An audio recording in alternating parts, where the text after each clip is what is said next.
What's up, y'all? It's your boy D. I'm here with my man T and my big dog Drew. And it's a Saturday Morning Traffic, the greatest podcast, not the latest podcast. And today we coming with some real deal hot news for you. Fresh off the skillet, clean off the grill. Let's get it. Yeah, we're gonna discuss the Blockbuster trade. You know, that 14 trade for James Harden. But before we get into it, anything to add on before we get into it, Drew? Yeah, we have a lot to say about this one. So, I mean, it's been kind of overdue, but it finally happened and it's here now. So we got our schedules right, and let's get into it. All right, guys. So here it is. This is the Blockbuster trade breakdown. I'm just gonna go over briefly, as everybody can see as well.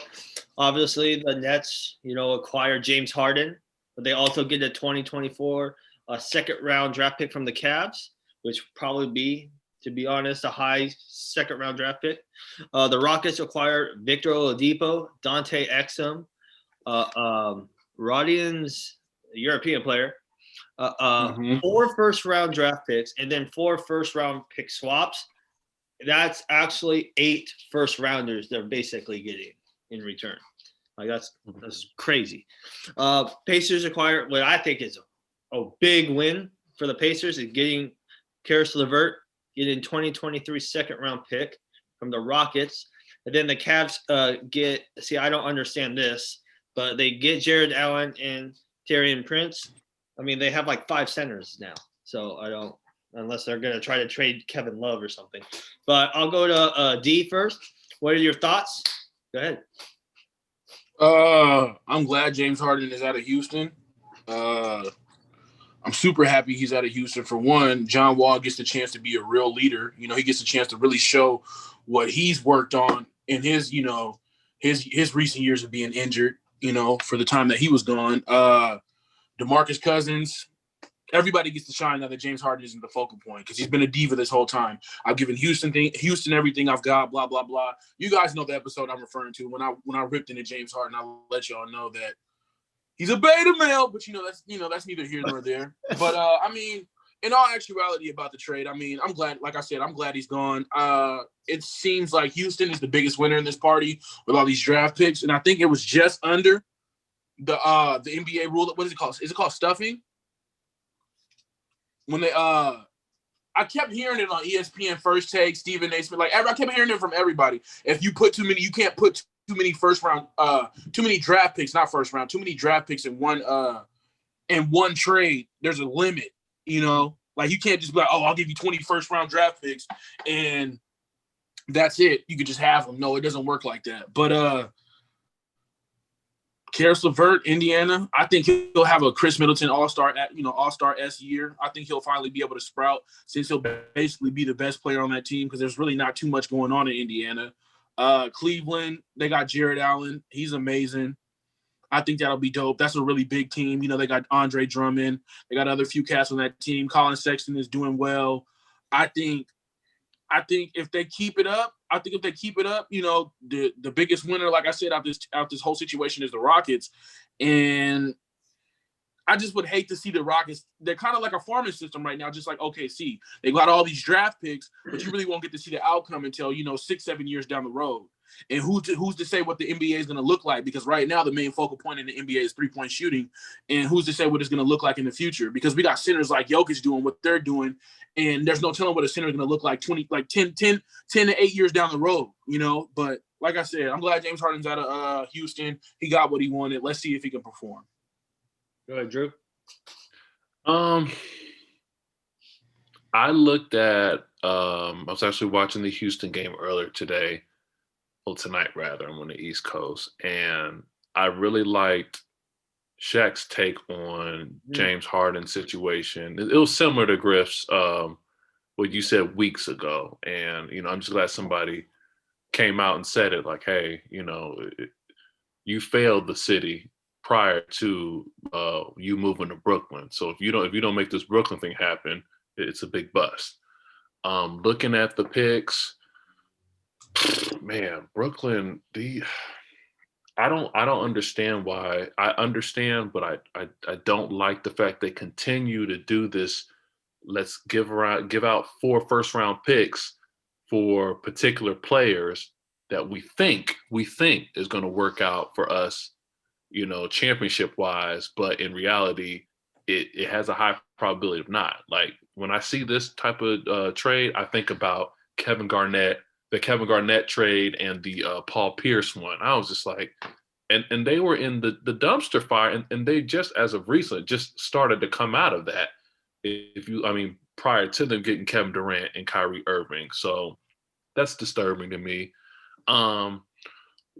Another thing, when the trade happened and we were in our text thread, the first thing we mentioned was, well, Tony mentioned, the Nets are going to have some chemistry issues. Absolutely. And added on, they're going to have more than that. You already have Kyrie Irving, who doesn't show up to games and whatnot, doing whatever he's doing, you know, good, bad, or indifferent, but he's not there. Then you have, KD's there. Now you have James Harden, and, you know, he likes to play iso ball. So now you're slowing down the offense. And it's like, the question is, can he change as a player? If he can't, it's a bust, you know, and they're not going to be compatible. I don't like the fact they let go of Caris LeVert because I felt like he was the X factor for that team. And I also felt like if we had an X factor too, Jarrett Allen would have been that person. Him being a starter last year and coming off the bench this year, I think was like a really big thing for them, but that's not there anymore. I'm looking at what the Rockets got back. How do y'all feel about Dante Exum? I kind of feel like he was a failed first round dude that is now like a backup point guard. I got to find my trash can. Dang. I think it's the same. It's like I call it Anthony Bennett syndrome. Ooh. You know, and I don't think Dante Exum's a bad. Oh, let me finish. I don't think Dante Exum's a bad player. I just think a lot of these, and this is a whole nother topic, but this is how I feel about a lot. Oh, he went number one. Oh my God. Okay, cool. But number one doesn't mean number one in 2003 versus number one in 2021 is not the same thing. The game is changing. People won't understand that. A lot of these guys that are going number one are either all-star. It's rare you get a cat that's superstar that's really going to change the game in this generation. And a lot of these players don't even get a chance to develop. They do 1 year in college and go straight to the NBA. That's no time. And people are wondering why, like, oh, LaMelo Ball, look at him. He's incredible. He did what he did. He played overseas for a year, which is harder basketball to me than playing in college. Not to, downgrade anybody in the NCAA, but it's different basketball. So when you see him doing what he's doing, don't be surprised. It's just like with Luka. When Luka came to the NBA, everybody's like, wow, he's playing against harder competition. And anytime you play against harder competition and you come to easier competition, everything you do looks easy. We're not going to see any more LeBron-esque type player. We might, there's a possibility, but it's rare. So like cats like Dante Exum, you gotta accept the fact that even whatever position he landed in the draft, you gotta accept he's a glorified role player, man. You might get an all-star appearance every now and then, but if he don't, he don't. That's just how it goes. That's a fair assessment. The thing with Dante Exum, very lengthy guard that can't shoot. That's the thing. He went 5th overall, but like he played in Australia. He's from Australia and all that. I mean, you got Patty Mills, you got Ben Simmons, all them cats. Dellavedova. I mean, Dellavedova did play in the NCAA, but because he couldn't go straight from Australia. But he's just he's a really good defender. Like he uses his length, but that's all he is really defending. Because he has no offensive game, really. Like, especially now. Like, he was getting more playing time back then because it wasn't like a 3-point era shooting game. Now it's evolved, and that's why he is, like what Dee was saying, a glorified bench player. And the injuries have plagued him for sure, having multiple knee surgeries. So that's another thing. For me, for this blockbuster trade,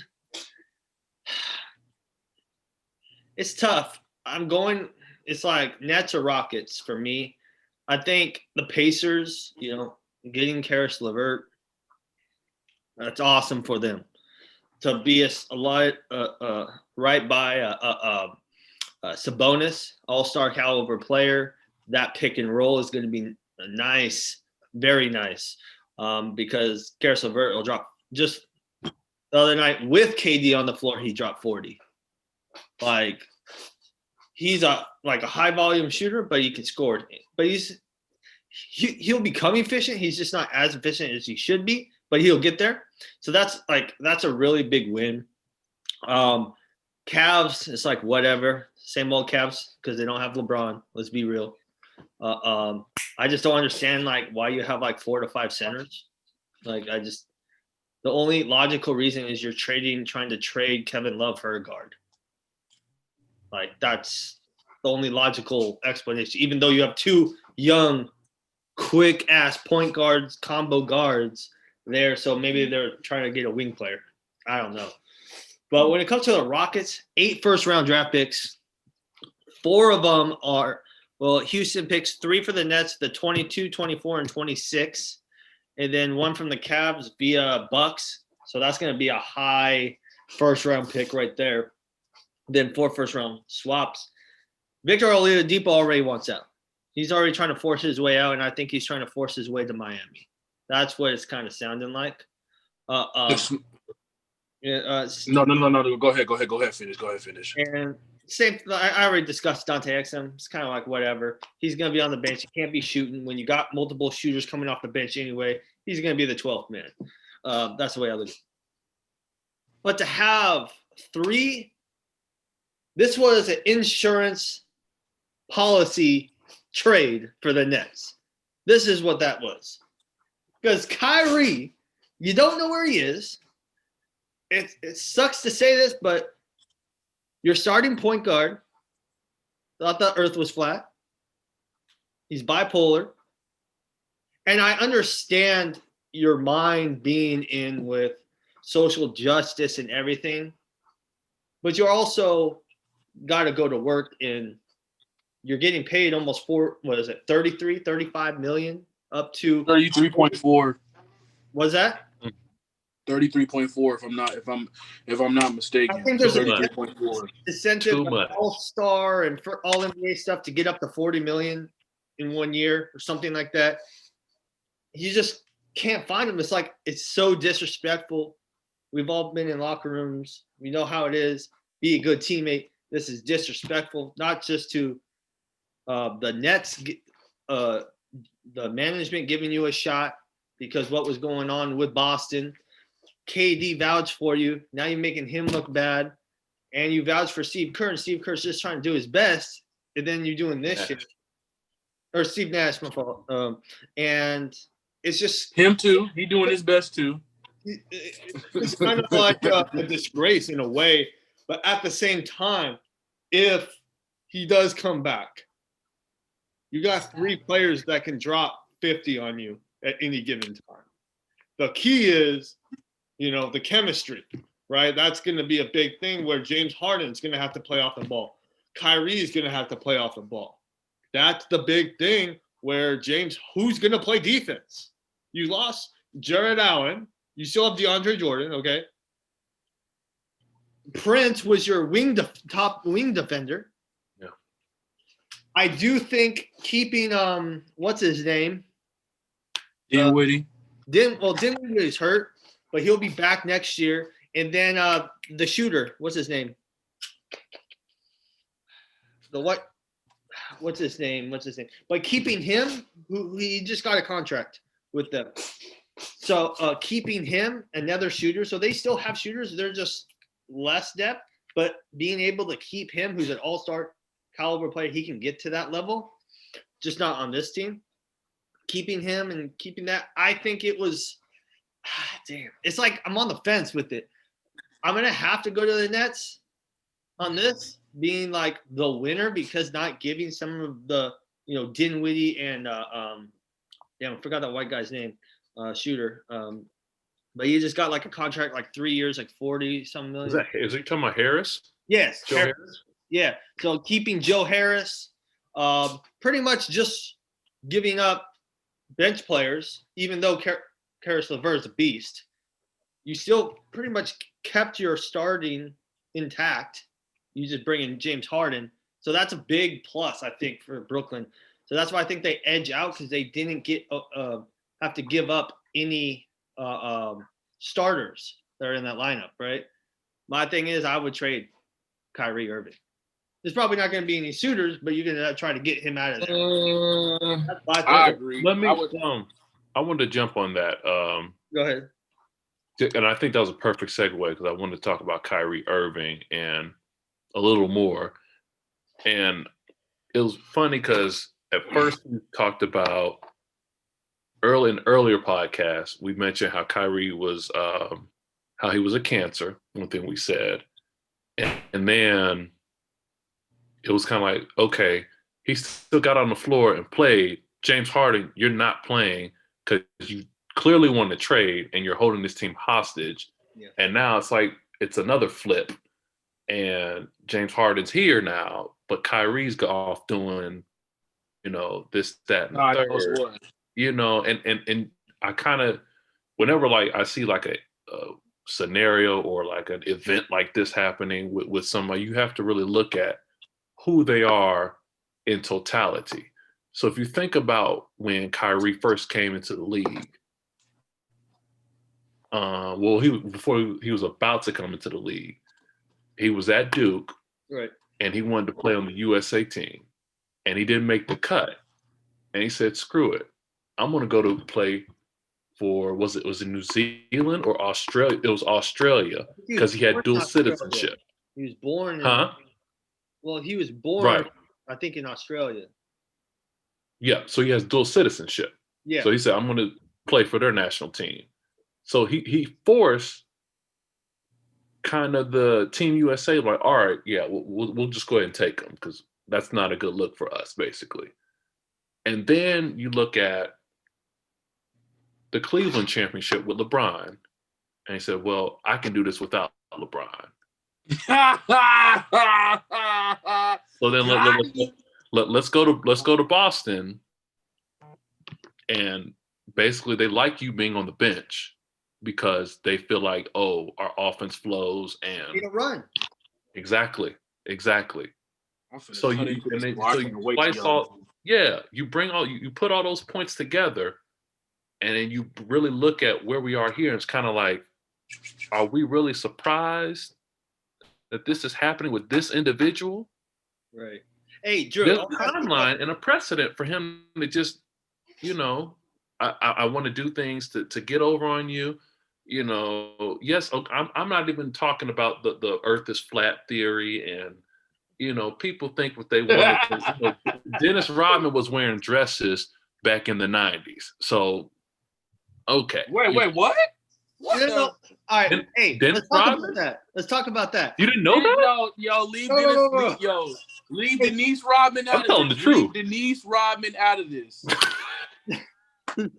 Hey, let's talk about Kyrie and Dennis Rodman then. Remember the Last Dance? No. Because I made sure I let both of y'all give y'all Nets takes before I did mine. So before we jump into that, let me cut into these boys real quick. Let me just okay. So first off, let me just ask you that question. Let me cut. Go ahead. All right. Seeing Kyrie's gone, right? With doing whatever. I'm finna answer all that. Just let me being in Vegas. Let me cut into these. Let me cut in because that year that Rodman disappeared, when he came back, they won a championship. I'll rest my case. Anyways, let me cut into these boys. When Kevin Durant is the most quiet, silent player on your team, and he's the strongest leader, you're already gonna fail. People on Twitter have been living rent free in Kevin Durant's head. In the heart? You on that for again? like the past 2 to 3 years. You know what I mean? I always get those two confused. They both soft.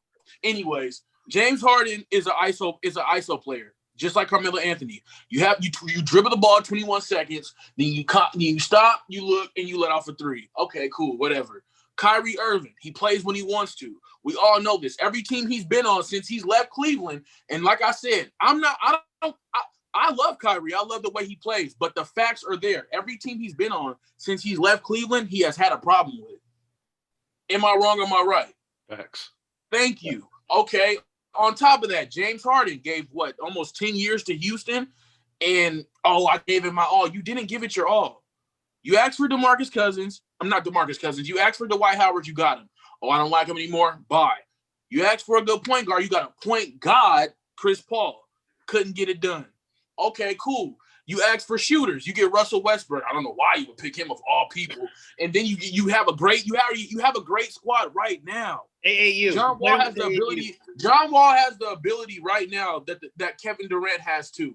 You can bounce back from your injury twice as hard like Dominique Wilkins. They both have that ability right now.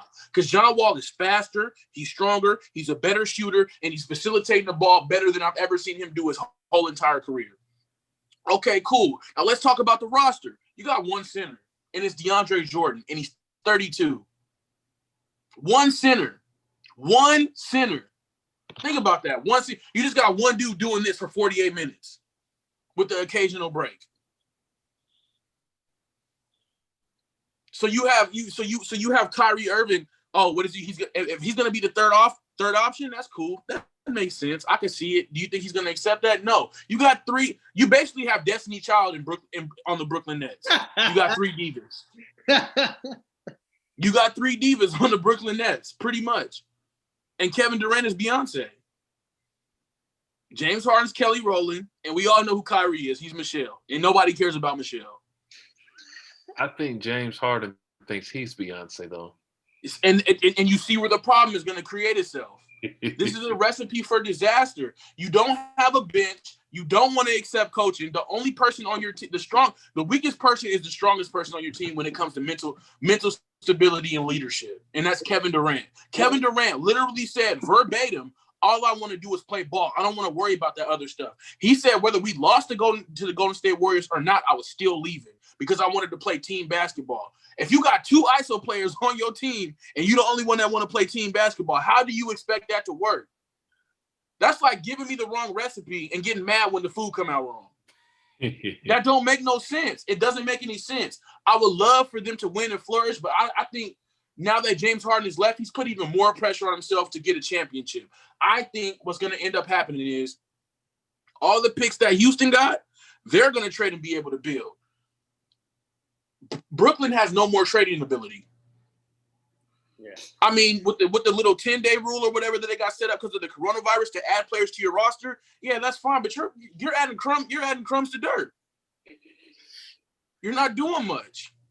See what I'm saying? So it's not like you don't have a lot of wiggle room for the next 3 to 4 years. So with you making a trade like this, it's like when Kawhi went to Toronto. It's like if you don't get it has to be a championship. You have to. You have Kevin Durant, which is one of my favorite players of all time. All BS aside, you got Kyrie Irving. All BS aside, he's a good player. You got James Harden. All BS aside, he's a good player. But I have to keep saying all BS aside. It's not just straight basketball. You see what I'm saying? So it's not going to pan out the way people think it's going to pan out. It's really going to depend on the coaching and the managing egos. And that's going to be harder. They need to hire a therapist. That's who's going to be making the most money. They need to hire Phil. That's what they need to hire. I think you're a little too harsh on KD. I get KD shit all the time, though. You know me. I love KD, though. What you said is true about Kyrie and James Harden. With all that ego, KD already sacrificed. He got you championships, right? But that aside, he showed – it was just kind of like Chuck was saying. He's already sacrificed. I haven't seen Kyrie or James Harden sacrifice. And that's where the problem lies. That's what I'm saying. I think you're a little hard on KD because he's actually already sacrificed. And, he can go off ball, so he can adapt. Yes, he is a leader. When you said he's your only leader. He's not a leader, bro. Stop saying that. He's not a leader. Listen. When you said he's the best player on the team, he's going to be the leader, right? Even though most people don't think of him a leader, you're going to look at Kyrie. Oh, no, he's not a leader. He left his teammates in the dust. Is James Harden? No, he quit on the team. So the only thing is KD has to take that role. He's not going to be the main leader. I mean, but who else is in the locker room? Just because you're Tony. Just because you're the best player does not make you a leader. Why not? Yeah. That doesn't make you a leader. That does not make you a Most leader. pressure is on him. But I'll counter. You don't feel the responsibility to be a leader is on the best player? Yes, but that doesn't necessarily mean you're going to take it because KD was the best player in OKC. Did he display leadership? Yeah. But Westbrook personality overshadows that. Westbrook was the leader of that team, boy. No, you tripping. Bro, you tripping. No, hell you no. tripping. Hell no. You tripping. Westbrook was the leader of that team. I can guarantee you that. All right, so it doesn't matter if you can score points. It doesn't matter if you can do anything. A leader is a leader, clean cut, dry. Oh, if you're, no. I beg to differ, and the only reason why is because bringing that locker room together, they're not going to respect somebody averaging 6 points and 6 boards. Look, Jared Dudley was the energy guy for the Lakers, and he wasn't even doing shit. He wasn't really doing nothing. Okay, but he wasn't the leader. That was LeBron and AD. Come on now. Okay, because LeBron is a legit leader. Old-ass 40-year-old. Oh, come on, man. He's probably a vet to help the rookies along, like, hey, this is how you want to do it. But as far as marching orders, that was LeBron. LeBron is the player, the coach, and the GM. Elite GM, come on, let's go. You're not wrong. You're not wrong. And so that go ahead. No, I was just saying, I agree with you, the fact that, KD hasn't stepped up in spots where he should have, but maybe this is the time where he realized that if he wants to win a championship, he's going to have to, more is going to be asked of him, and he's just going to have to, rise to the occasion. Because when Toronto won, Kawhi wasn't the leader, but he was the best player, right? What? Hold up. You said when Toronto won, Kawhi wasn't the best player? That was Kyle Lowry's team. He was the leader of that team. I can kind of co-sign on that. Only reason why, because you feel me? Because he just popped up for 1 minute and then he was out the next. Yeah. So, your best player isn't going to be always the leader, but Kawhi is Kawhi, right? Did you see that picture where he was holding 2 water bottles with one hand? Like, what the hell? That explains a lot. But look at him now. He's not the leader of the Clippers. That's the problem. Nobody's the leader of the Clippers. You don't think Paul George is trying to be the leader? We went Paulina? You talking about Paulina? Gender bender name. Paulina Georgina? Leave that man alone. That boy is not. I'm all jokes aside. I feel like he's trying to fill that leadership role because Kawhi clearly isn't doing it. But I think it's just like any other year with the Clippers. The Clippers. It's just going to continue to be a clusterfuck. Let's just call a spade a spade. You literally had the whole entire free agency to throw how many deals at Rondo? That was the piece you were missing. And you go and sign Serge Ibaka to try and fill Montrezl Harrell's spot? Come on, man. We said go to McDonald's and you went to Wendy's. Let me ask you guys a serious question. I like Wendy's. Let me ask you a serious question. Wendy's is only good when you're drunk. Their breakfast is trash, but go ahead. I didn't even know they were open at breakfast, but anyways. Yeah. With this Blockbuster trade, obviously being the East, it kind of does. The Lakers are coming out of the West, so whatever. But in the East, you have Miami, you have the Bucks. You got Philly, because James Harden was never going to Philadelphia. When they had the rumors, he was never going to Philly. Houston was not going to trade him to the old GM in Philly, like that used to work for Houston. That was never going to happen. So just because we're not going to trade all these assets just to see them thrive when we wanted him out, right? But seeing what this has done to now the first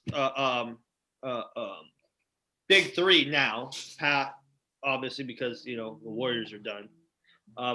Do you think this puts more of a stress for other teams are forced to now hey, we need to do some trades too? Do you think that puts on something in the East? No. You don't think so? Because we don't know. This is a science experiment. Don't matter. That's exactly what it is. It's a 3rd grade science experiment with no point guard. you know. I mean, you got three. You got three beta males on one team. You got three. You got like I said, Destiny's Child, bro. Oh. I don't think it's gonna work because it's Steve Nash's first year of coaching. Mike D'Antoni is strictly based on offense. He majority pushes ISO ball, you know, and with that type of mixture, bro, it's just a cauldron full of bullshit. Like, it just doesn't sound like it's going to work. If it works by the grace of God, the Holy Trinity, the Father, Son, and the Holy Spirit, if it decides to work, I will be amazed. I will be mind blown. I will take my eyeballs out and throw them on the court and shake them and roll snake eyes. I will be so surprised if this really does end up working. You think you're being too harsh since they haven't even taken the floor and you hasn't? It's not about being too harsh. In basketball, you have to be realistic. You have to be realistic. What's James Harden's usage rate in Houston? What do you think it's going to be in Brooklyn if the two best players and one of them just got there? Okay, and Kyrie, you think Kyrie's going to play the third option? Look how he's acting. He can't even lead it. He couldn't even lead a team in Boston. Now, imagine if Kyrie would have stayed with Boston while Jason Tatum and what's the other boy's name? Jaylen Brown, while they're doing what they're doing. Well, that's another thing. Imagine if you look what he didn't. Go ahead. Looking how Boston is, you know, what you had there when Kyrie was there. Even look at what Gordon Hayward's doing that he's finally healthy. Yeah, it's on a trash team, but he could still hoop. Like, he's still, when healthy, he could still. So I think it was actually how they were using Gordon Hayward too. Like, they were putting him at power forward and shit. It's like, what are you doing? But seeing Jaylen Brown, Jason Tatum thrive, seeing Gordon Hayward back to kind of what he was looking when he was in Utah, and then you have Kyrie. Look at this. So just like that, seeing that of all of that, I there's no reason Boston shouldn't won a championship already. But I beg to differ. It wasn't enough ball to go around. Yeah. All those players we just mentioned, they all needed the ball to thrive, you know, and it just wasn't enough, you know. They had to leave. Like, remember it was an old 30 for 30 with Vlade Divac, and they talked about him and Dragic. They were on the same team, I think, at the Nets back in the day. And no, at Portland. He went to Portland, and he didn't get any burn. But then as soon as he left to the Nets organization, he became an all-star. I got a perfect example for you. Hassan Whiteside. I don't know what team he plays for, but the year he was with Portland, that boy was balling. They sent him to another team, and the coach isn't using him properly. So his usage rate went down, his points went down, his rebounds went down. So his trade value stock goes down. You see what I'm saying? Yeah, he's in Sacramento. Yeah. Luke Walton. Exactly. And we all know Luke Walton's history of being a bad coach. He's always had good players every time he coached. He just doesn't know how to use them. And then what it starts to look like is, okay, is Luke Walton the coach or are the players the coach? And they're telling Luke Walton what to do. I think anytime you have a star player, you want to coach them hard. But at the same time, you got to look, it's a different time, different NBA as well. You look at, take LeBron, for instance, when he won in Cleveland. I've been talking to Eric Spoelstra because I think he actually let Eric Spoelstra coach him in Miami. When they won in, what was that, 16? With that Russian. When he brought the championship to Cleveland? Back to backs. That's not 2016. That's 2012 and 2012, 2013, 2013, 2014. What are you talking about? I'm talking right? about not Miami. Because, because 14, they played the Thunder in the finals. No, I'm not talking about Miami. I'm talking about Cleveland. So that was 20. So that's 16, 17. 16, yeah. So that Russian coach, whatever, you know. Oh, yeah. Blatt. It was David Blatt. Yeah, David Blatt. You don't respect him. Basically, LeBron's coaching, and LeBron says what goes, and what happens? First coach ever to win a title and then get fired. Let's begin. No. Wait. Wait, hold up. David Blatt got fired. What's that? That wasn't Tyronn Lue? No. Yeah, so that's no. So David Blatt won a before they won the championship, I mean, going to the finals is what I meant, not winning a championship. Going to the finals his first year, then getting released, and Tyronn Lue took over. That a typical team would not get rid of a coach who helped lead your team their first year to a NBA Finals, right? The influence was LeBron on that because he knows. I think Tyronn Lue had a better mind for basketball. That's why he wanted it, but he also wanted to be coached by him. That's a big thing. Then the next year they win, right? So that was in 15 where they lost with David Blatt as coach, and then next year Ty Lue took over, and then they won the championship. Yeah, they changed the roster like 3 times that year. Just like going to the Lakers, LeBron.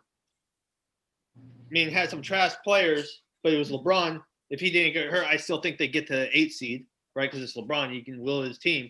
But Luke Walton was there. He was basically, yeah, no, I'm good. And then you bring the coach in now, and then they win the finals, right? So I think like the top 5 players in the league, they dictate if they want to be coached or not. So they kind of dictate the coach as well at the same time. So that's just the new era of NBA, and this has been going for a while, you know? Quick question. You said that Victor Oladipo, you think he wants to go to Miami. He already wants out. It's already been reported by Woj. Like, he wants out, and he put an interested team is Miami. So he's going to try to get out now or just try to push for another trade? I think he's trying to push for another trade. That's what it sounds like. But he has this at the end of the year, he's up. So it's like Rockets basically traded for him just to trade him again, just to get assets. I think that's what I'm gonna tell you what the smartest thing Houston can do with all them draft picks. You trade. I say you take 2 draft picks and you trade, and you get. I'm trying to configure. You put Oladipo on the block, and somehow you figure out a trade to get John Wall to Miami. Wait, what? You put a trade package together to get John Wall to Miami. He ain't going anywhere. Why do you want Why do you want? Because I want Jimmy Butler. I want Jimmy Butler to look real good. That's why. Because Jimmy Butler's one of my favorite players. But who would they get back? More picks? They're not giving up young talent. I'll tell you that right now. Miami is not giving up their young. Well, talent. I mean, it would have to be more picks. And I mean, and if we want to be real desperate and thirsty, you can find a way to throw Iguodala and somehow just get John Wall. That's all I'm saying. Figure that out. Let's be real. Get John Wall because I think John Wall next to Jimmy Butler is a beautiful sight. They both will push each other. The willpower, and there would be no headbutts with leadership. It would be a great team experience. It would be a good science project. That's the best way. I think Bradley Beal is going to be moved. That's who I think is going to be moved. You think he's going to do what? I think Bradley Beal will be moved. Seeing what happened in the Eastern Conference, they're seeing the Nets are up there. The Bucks will be up there. I think someone in the East is going to make a move and try to trade for Bradley Beal. He got that fat-ass contract, boy. He's not going nowhere. Teams ain't balling like they was balling. James Harden had like $133 million. That's why Brooklyn's finna be in the hole for the next few years. Yeah, and no draft picks. Next 3 players like that, to try to make it work. You know, I think like James Harden when he wasn't even trying and was kind of like whatever with the team, he still averaged 25 and 10. He put himself in a worse position, to be 100% honest with you. Because you think he put himself in a worse position, you were better off staying in Houston, bro. No way. Bro. Just because you can't beat LA, you sound like DeMar DeRozan when he was with Toronto and they kept getting swept by LeBron every time. It wasn't about that. It was bad environment. But it wasn't bad because the office wasn't working with you. It was bad because you started hearing no. That's not the same thing, bro. If you tell a kid no, hey, you can't have no candy versus giving a kid candy all the time, and then you tell him no, you're gonna get 2 different reactions, bro. James Harden left because he stopped getting his way. That's the honest to God truth. He was like an entitled white girl. That's what it was. I'll rest my case. Yeah. Beta. I'm still trying to look at this lineup It's Bam. Where's Duncan going to fit in that Miami? If you have Duncan is the point guard. He comes off the bench. Duncan's not Duncan. John Wall's a point guard. Yeah, so he's the one. Butler's going to be the 3. Tyler Hero's going to be the 2. Bam's the 5. So who's your 4? Gordon. What? Project? He's a point guard. He still plays for Miami, right? Yeah, he's a guard. He's a combo guard. He's like 6'3"? Or 4, yeah. No. That's a little steep. They lost Jay Crowder.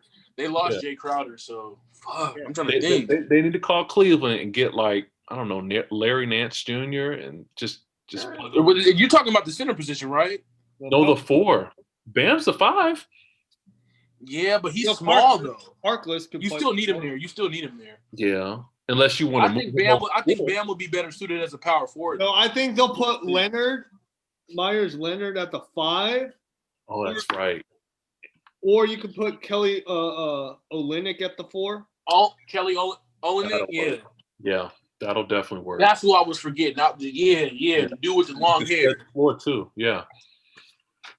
Yeah. My thing is with this deal with the Pacers, I mean, you do have Malcolm Brogdon. You do have Sabonis, who's an all-star player, and then you bring in LeVert. That's not a bad trio for a young team either. I don't think it moves the needle for them though. I think they go from what? They're 8-4 right now, 4th in the West East. You talking about Indiana? Yeah, I still think they'll probably be a 5 or a 6 seed. No, maybe like 6 or 7.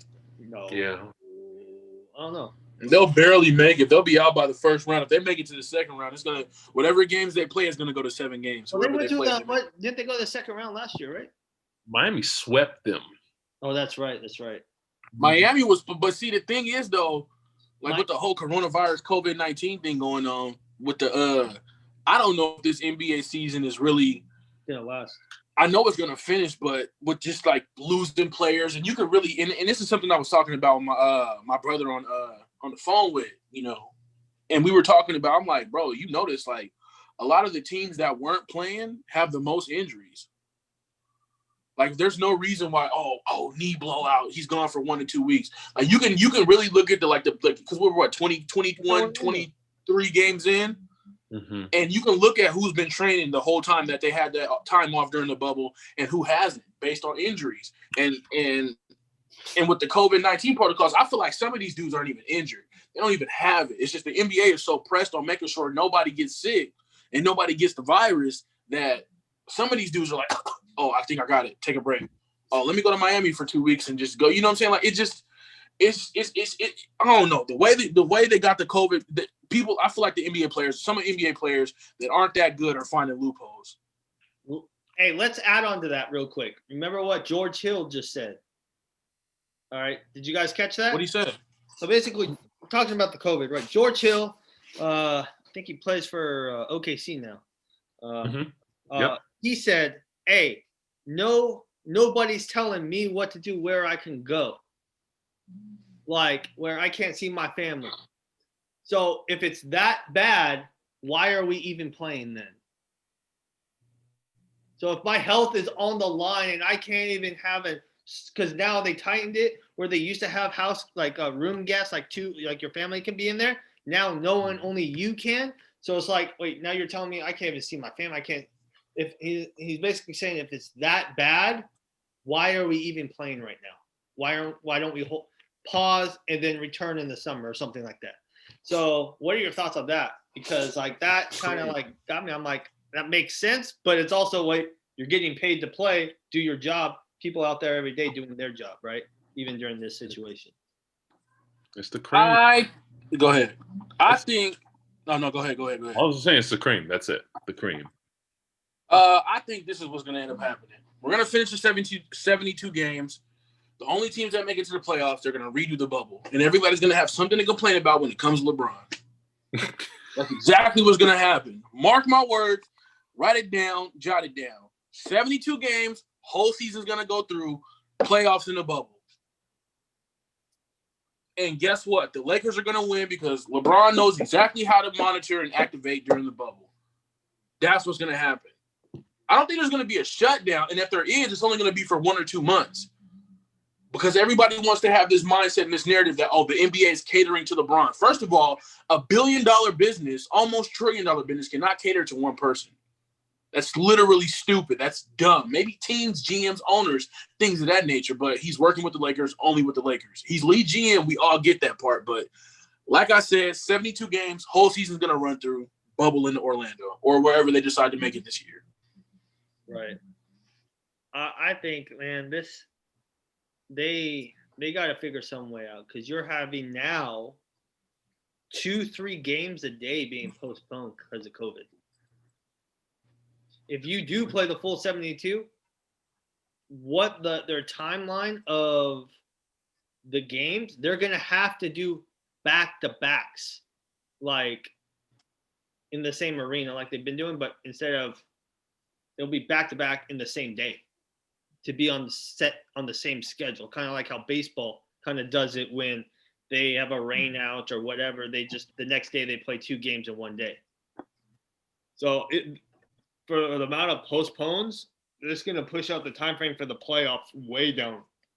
Because, I mean, you're having, like I said, if it continues to have a 2-3 a day, because your team, there's so many people on COVID leave for the 10 days or whatever, that you don't have enough players, have at least 8 players to play a game. That's why you have to postpone it. That's not a good look. And that's why I think they're going to tighten, or they're going to shut down it early, and it'll be just like last year. You know, back-to-back games is definitely a sign of AAU basketball. Yeah, and that's what I mean. To stay on the same timeline, you would have to do that, and that's not healthy for the players. Neither was bringing the NBA back 2 months after these motherfuckers just spent 3 months in the bubble. But does the NBA actually move off logic, or do they move off what pays the bills? But the NBA, let's be realistic. The players agreed to it, so. They could have said, no, let's push it out a month or 2. And I think the NBA would have been, all right, whatever, and agreed. But the thing about the NBA is just strictly based off the virus and the pandemic, they do things and get mad at the results. You see what I'm saying? Like, let's go ahead and do a 72-game season and see what happens. Oh, my God, players are we got to do contract tracing. We got contact tracing. We gotta, this person was doing such and such massively. You put more of a workload on your whole organization and you're mad at it. Like, why? Right. You know it's just like when the Nets signed Kyrie. Like, you knew what you were getting yourself into. You've seen his past history. You've seen what he's done. You can't be mad that he's doing this. You knew it. You took a risk, you gave him a max contract, and now you're disappointed at the results. That doesn't work like that. At some point, the NBA has to take accountability for what's going on. You're introducing these new protocols as we're going through the season when they should have already been introduced in the first place. Yeah. That's all I'm saying. The NBA is not being held accountable. I like Adam Silver. He's dope. Is it silver or silver? Silver. Like the color. I like what he's doing. He's put the NBA in a great place. I like what's going on, but you got to step up. You got to man up at some point in time and just be like, look, this is what's going on in the NBA. We got to play. It's not like back in the day. You know, every week team had a leader. It's not like that no more. Yeah. You just got a bunch of weak players just playing basketball. True. Yeah. You know, some dudes get these contracts and like De'Aaron Fox. I love De'Aaron Fox. I like the way he plays and how he carries himself. He's one of those players. Win, lose, or draw, I'm gonna give him my all. You see what I'm saying? But you got other players on other teams that don't do that. Yeah. Go ahead. Back in the day when I was running track, I had my track coach at the time. He which one brought up this concept of, because he was looking at the NBA, and he's like, they should do it like soccer. Like they should have instead of you have 82 games, but you can break those up into like cup competitions.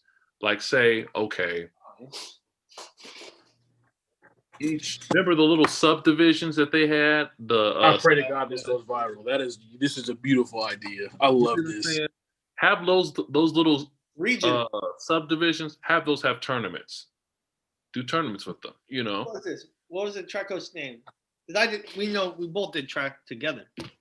No. I'm talking about in college. Oh, college. Gotcha. Yeah, he was Mexican. Okay.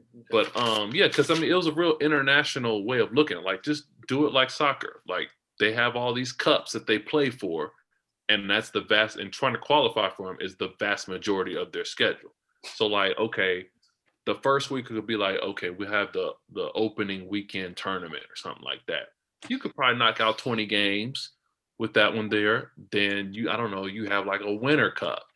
And then eventually, before, leading up to like the playoffs, you have the like the Southwest Division tournament, and each division has their own tournament. Then it gives players some incentives to play for. Say, okay, if you won your little I don't know, what are they called? Divisions. If you win your little Division cup.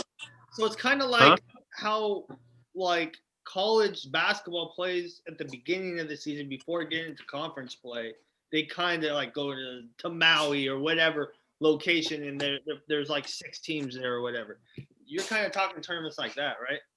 It's something like that, but with more on the line. Like, if you say, okay, division winners will automatically get the first 4 seeds in the playoffs. Yeah. That's kind of NFL-ish, so that there's a set of problems with that. But it still gives you an incentive. So, like, okay, we have, this little tournament here at this point in the season. And then, you have like 3 or 4 of them throughout the year. And then you can kind of decide, all right, maybe we'll just do these 2 tournaments and then evaluate what we want to do with the next one, then see if we want to actually do the playoffs. But, I don't know, just break the year down. Yeah. So then you can provide some rest in between. Like, it's real flexible if you think of it outside the box. Like, yeah. I still think they should do 1 to 16. Like, I don't like football. Do however many teams and have a wild card team, and if you make it, you make it. If you don't, you don't. Gives more players an opportunity and a chance. They're just talking about travel time and shit, but it's just like, wait, you had the chance to do 1 to 16 last year in the bubble. That was the best chance to do it, and you don't do it, right? This year, if it comes to the bubble again, you should do 1 to 16, the 16 best teams.